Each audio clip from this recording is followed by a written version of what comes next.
এজন্যই মানুষের শ্রেষ্ঠত্ব। ওয়ালাকাদ কাররামনা বানি আদম, আমি বনি আদমের সম্মান বাড়িয়েছি, মর্যাদা আমি বাড়িয়ে দিয়েছি এই কারণে, কারণ মানুষ সবকিছুর উপর নিয়ন্ত্রণ নিতে পারে। মানুষকে নিয়ে এই কোরআনের সব আলোচনা, মানুষকে নিয়ে এই কোরআনের সব। তাই কোরআনের কেন্দ্রীয় আলোচ্য বিষয় হচ্ছে মানুষ। কোরআনের কেন্দ্রীয় আলোচ্য বিষয় কি? যশোরের ভাইয়েরা বুঝে থাকলে সবাই বলবেন, কোরআনের কেন্দ্রীয় আলোচ্য বিষয় কি? এই যে আমি মূল আলোচনায় যাচ্ছি এখন।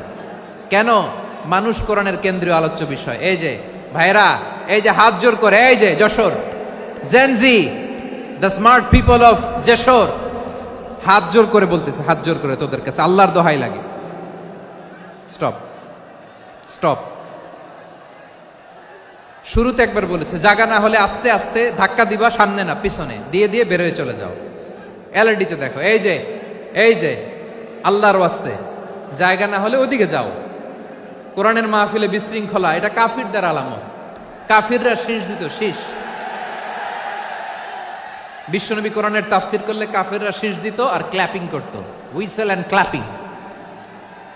তো আমরা কি এখানে বিশৃঙ্খলা করতে আসছি? তো বারবার থামানো লাগে কেন? কোনো আওয়াজ হবে না, বললাম তো, স্টপ।